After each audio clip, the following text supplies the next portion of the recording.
Assalamualaikum warahmatullahi wabarakatuh. Innal hamdalillah nahmaduhu wa nasta'inuhu wa nastaghfiruh wa na'udzu billahi min shururi anfusina wa min sayyiati a'malina. May yahdihillahu fala mudhillalah wa may yudlilhu fala hadiyalah. Asyhadu an la ilaha illallah wa asyhadu anna Muhammadan abduhu wa rasuluh la nabiyya ba'da. Alhamdulillah ketemu lagi bersama kami di At-Tafkir Channel. Alhamdulillah pada kesempatan ini kita mengundang narasumber yaitu Ustadz Adi. Baik, sebelumnya kita sapa dulu. Assalamualaikum Ustadz. Waalaikumsalam warahmatullahi wabarakatuh. Bagaimana kabarnya Ustadz? Alhamdulillah. Sehat ya Ustadz? Alhamdulillah. Baik, langsung saja ya. Kita mau mengorek-ngorek narasumber terkait tentang Islam. Jadi biar kita memahami. Begini Ustadz. Dulu zaman Rasulullah kan ketika bulan Ramadan, Rasulullah ini kan selalu meningkatkan sedekahnya di bulan Ramadan. Nah, bagaimana caranya kita untuk bisa meneladani Rasulullah seperti itu, Tad? Gitu ya. Ya, Baik, bismillahirrahmanirrahim. Ya, alhamdulillah kita dipertemukan di bulan Ramadan. Semoga barokah untuk kita semua. Amin. Jadi memang betul Rasulullah ketika bulan Ramadan itu selalu meningkatkan sedekahnya. Nah, karena Rasulullah adalah toladan kita kan pasti bertanya gimana caranya ya. Nah, sebetulnya sederhana ya.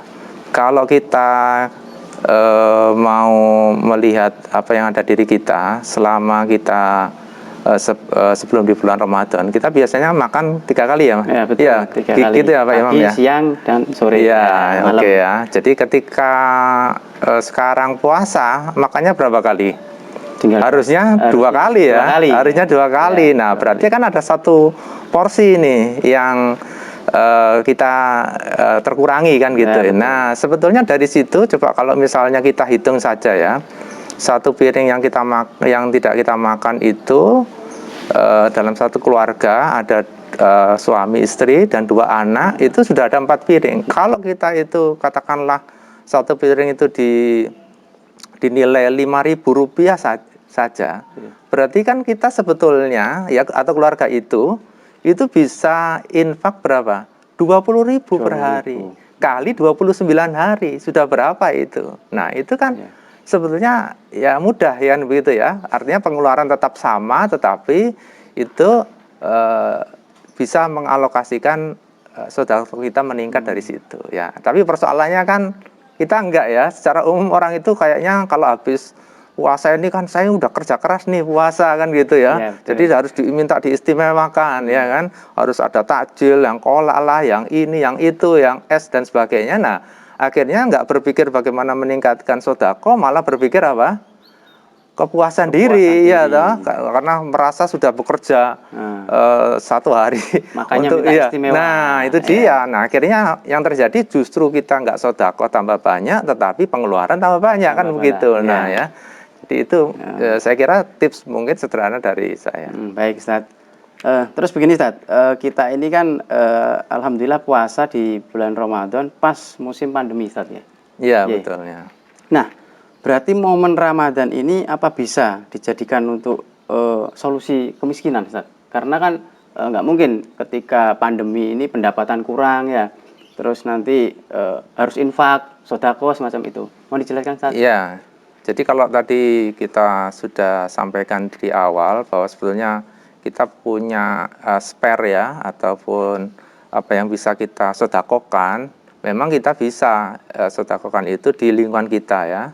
Ya, jadi kalau Islam itu menuntunkan kita lihat dulu saudara kita ada enggak ya yang kekurangan. Nah, itu dari infak yang harian itu katakanlah 20.000 per hari, kita bisa sampaikan ke mereka ataupun tetangga kita kan begitu. Ya, itu bisa di lingkungan kita masing-masing. Tapi persoalannya ketika kita bicara itu negara, ya tentu saja ini tidak bisa ya individu itu melakukan seperti itu, dan itu bisa menyelesaikan angka kemiskinan seperti yang kita harapkan kan begitu ya. Ya, seperti itu. Ini kan berarti kalau kemiskinan ini harus melibatkan negara tadi ya. Nah, bagaimana kondisi kemiskinan sekarang di negara kita? Mungkin ada referensi Iya. Jadi kalau kita merujuk kepada data statistik yang diberikan oleh BPS ya, Badan Pusat Statistik, itu di bulan Februari BPS telah mengeluarkan rilisnya bahwasanya di tahun 2020 angka kemiskinan kita itu mencapai 27 juta. Luar Ya. biasa banyaknya, Jadi Ustaz, ya. ini nggak main-main ya, Masya Allah. banyak. Nah itu saja itu didasarkan atas penghasilan 400 ribu, sekitar 400 ribuan per kapita per bulan. Artinya begini, kalau misalnya ada suami, istri, dan 2 anak, berarti 400 kali 4, sekitar 16. ya Ya, 1.600.000 kan 1.600.000, begitu. iya. Nah, cuma kita mungkin akan bertanya, apakah berarti kalau gajinya suami itu 2 juta, apakah itu sudah cukup? Gimana Pak Imam? Sudah cukup nggak Kurang, gitu? Tat. Ya, Kurang, kira-kira Tat. ya, berapa kira-kira cukupnya, Mbak? Ya, 5 juta? Masih kurang. Masih kurang juga. Nah, artinya apa? Kalau standar itu semakin kita tingkatkan, berarti sebetulnya angka real kemiskinan itu lebih dari 27 juta. Berarti lebih tinggi tadi. Lebih tinggi lagi. Masya Itu kan Allah. angka yang sebetulnya dirilis yang bisa terdeteksi. Nah, padahal katakanlah kita tahu akibat pandemi ini tidak hanya banyaknya PHK, ya itu pun juga yang terdeteksi.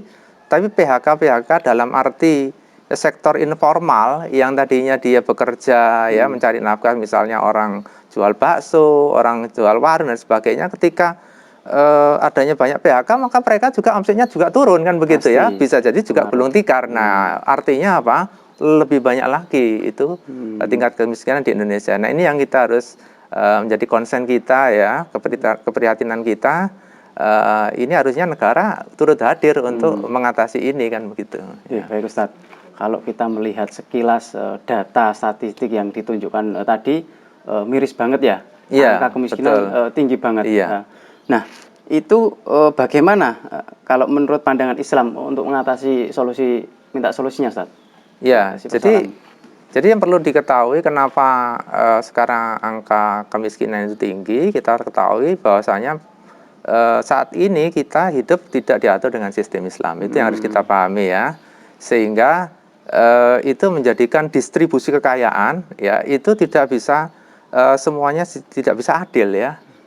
Orang tidak bisa mengakses semua kemungkinan sehingga dia mempunyai kekayaan. Ya, misalnya contoh saja kebijakan impor ya, yang sebetulnya itu bisa kita penuhi, misalnya impor beras itu. Kenapa kita harus impor beras sementara kita sendiri adalah juga negara agraris juga ya, banyak sawah, dan harusnya kita konsentrasi dulu ke dalam gitu ya, kemampuan kita sampai seberapa untuk bisa menghasilkan beras. Baru kalau betul-betul tidak ada tanah yang bisa ditanamin atau tidak ada orang yang bisa nanamin lah, bolehlah kalau kita impor beras ya kan gitu ya. Kemudian akses permodalan, apakah setiap orang ya itu meskipun riba sekalipun, apakah orang bisa dengan mudahnya punya akses permodalan? Nggak bisa kan gitu ya. Nah seperti itu. Kemudian ada kebijakan tenaga kerja asing diperbolehkan masuk. Nah hal itu juga pasti akan menggusur tenaga kerja kita. Padahal angkatan kerja kita semakin hari kan semakin naik. Belum lagi yang tadi PHK kan begitu. Nah ini juga pasti akan kebijakan-kebijakan ini tentu saja akan memiskinkan kan begitu ya, karena akses terhadap kekayaan itu semakin sedikit. Nah, oleh karena itu kalau kita kembali bagaimana Islam menyelesaikan, maka kita tahu sistem ekonomi Islam insya Allah pasti akan bisa menyelesaikan itu semua. Kenapa? Satu misalnya tadi ya, kebijakan impor pasti seorang pemimpin dalam Islam itu akan mendahulukan kemampuan dalam negerinya. Ya, dengan mendahulukan kemampuan di dalam negerinya, maka ya distribusi kekayaan atau kesempatan orang itu bekerja mendapatkan kekayaan sehingga bisa memenuhi kebutuhannya itu bisa tercapai. Itu satu ya contohnya. Yang kedua tadi ya, tidak ada kebijakan untuk mendatangkan tenaga kerja asing meskipun itu tenaga yang ahli sekalipun. Nah ini berarti kan akses pendidikan itu harus merata. Ya, kita lihat sekarang orang untuk mencapai pendidikan tinggi itu butuh duit banyak kalau sekarang. Padahal kalau di Islam itu gratis kayak gitu ya. Jadi supaya apa?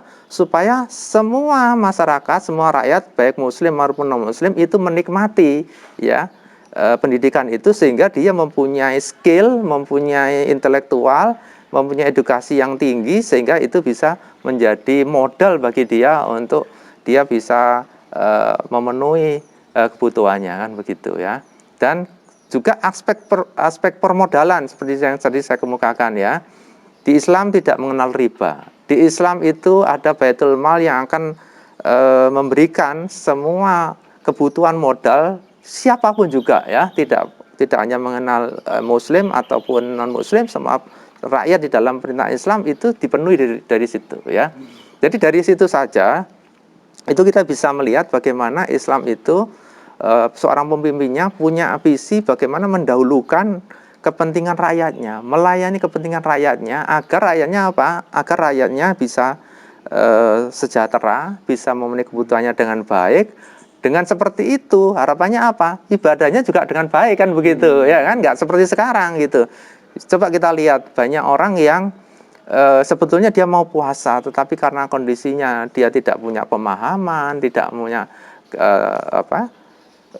pekerjaan yang baik, nah akhirnya dia mungkin tidak berpuasa gara-gara mungkin minimnya pemahaman atau minimnya pekerjaan yang tidak menjadikan dia bisa berpuasa dengan baik kan seperti bisa itu. jadi karena kerjanya berat ya bisa jadi begitu ya. Jadi tidak ada pembagian yang tepat, sehingga bagaimana kan harusnya dipikirkan bagaimana ketika Ramadan ini semua orang itu punya kesempatan yang sama untuk bisa berpuasa. Ya, ini kan hanya persoalan political will ya, istilahnya begitu ya. Mengatur di dalam negara itu supaya jangan sampai orang itu tidak berpuasa kan begitu ya. Seperti itu. Baik, luar biasa penjelasan Ustadz Adi, membuka mata kita ya. Jadi terbelalak. Jadi dari sistem Islam itu melahirkan sebuah peraturan yang luar biasa yang bisa ini ya mengatasi persoalan umat. Jadi begitu Ustadz Adi. Ya. Alhamdulillah. Baik, pemirsa At-Tafkir Channel yang dirahmati Allah. Demikian tadi diskusi kita dengan Ustadz Adi. Semoga diskusi ini bisa menyadarkan kita bahwa pentingnya Islam ini diterapkan di kehidupan. At-Tafkir Channel yang dimuliakan Allah. Cukup sekian dari kami.